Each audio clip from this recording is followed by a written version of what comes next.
Namaste. Good evening. I am Professor Shirish Kulkarni. I was professor and head of the department in Accounting and Financial Management at Faculty of Commerce, MS University of Baroda. Then I was Vice Chancellor at Sardar Patel University, Vallabh Today I am going to talk on GST, Goods and Services Tax. The question coming to my mind is, who are the great? Rather, I would say greater. Whether the lawmakers are greater or law breakers are greater. Who is great? I think both are great. Because the law breakers observed by the authorities under GST, accordingly the GST Council meeting make the changes in the law. And then simultaneously it goes to the Parliament and Parliament makes it an act, so it becomes the law. The moment it has become law, the law breakers find out the loopholes in the law and just come out with some solutions, and that solution will be coming to their rescue so that they are either not paying the GST or short payment of GST, or ITC they are claiming where there is no purchase, where there is no sales, the fake registration has been made. The Aadhaar card or PAN cards are bogus. Some laborer whose PAN card and Aadhaar card either it is made or collected, and based on that they are going for the registration, the GST, and issues the fake invoices.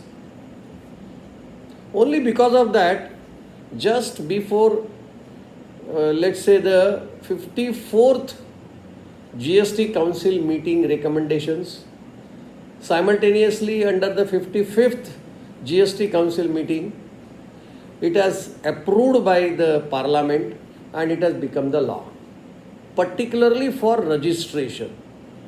So GST authority wants that there should not be any fake registration. So they have made a centers where the registration application in person, the applicant has to go to the center and get the registration. On one side, this is what the authority has taken the step, so that there is no fake registration, fake Aadhaar, fake PAN, etc., etc. But what has happened then? The GST authority, that is Central Board of Indirect Taxes, it has come out with the suggestion, a set of clarifications rather, that what the tax authority, GST authority should not do.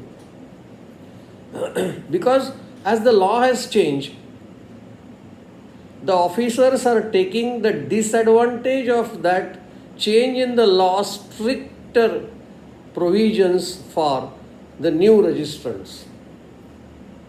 So this Central Board of Indirect Taxes has come out with the clarification that whatever is there in GST RG01, that is nothing but the registration form.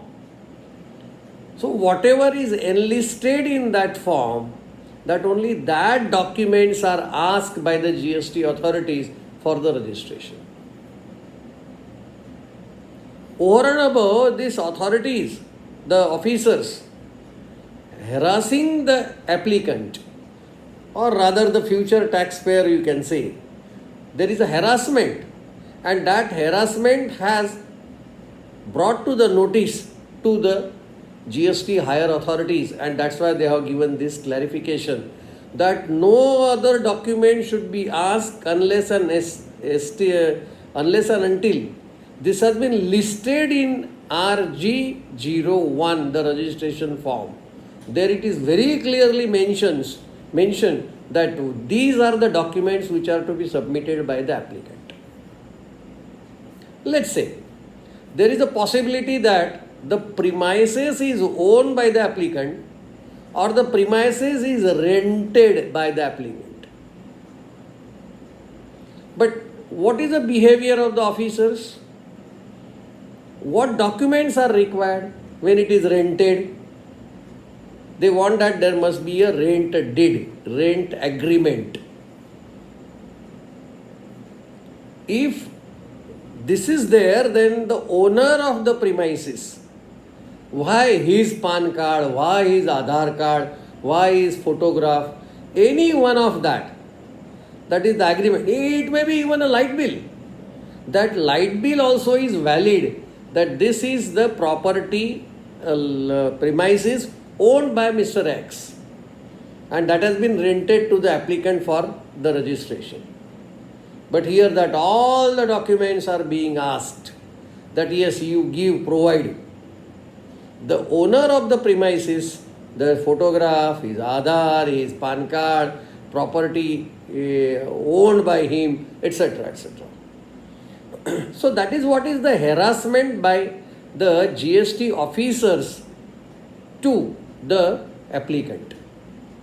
So they have stopped it and they have stated that if any document other than listed in RG01, if you want extra document from the applicant, then you have to take the permission approval from the assistant commissioner or a deputy commissioner. Then only you can ask, that is the officer who is accepting the application, then he may ask to the deputy commissioner or assistant commissioner that I want this. Because yes, before some minutes I have stated that there are fake documents, fake registration, fake invoices, wrong input tax credit has been claimed and taken. So in that case, there can be a risky application. So application can be considered as a normal, general.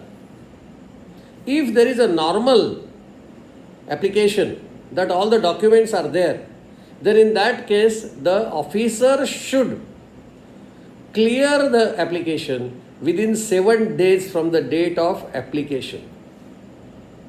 But as I have stated that there is a possibility the application is risky. What do you mean by risky? That this particular person history has been obtained by the officers where his past record shows that he has taken wrong ITC, he has fake documents. So such risky application is there, then there the officer needs to verify, visit in person the premises. And he should be clear that this risky application I am granting, but there also it has been stated that within 30 days it is required that officer should clear the document, clear the application and should give the registration to the applicant. So this clarifications has been given by the GST authorities only because the fake registration, fake documents, fake invoices and fake ITC. For that it is to be stopped. The GST authority has taken some steps, but that wrongly used by the officers and harassing the applications or applicants, so that is not valid, and therefore this type of clarification has been given by the GST, that is Central Board of Indirect Taxes. So that's all. With this I am stopping my speech. Thank you very much.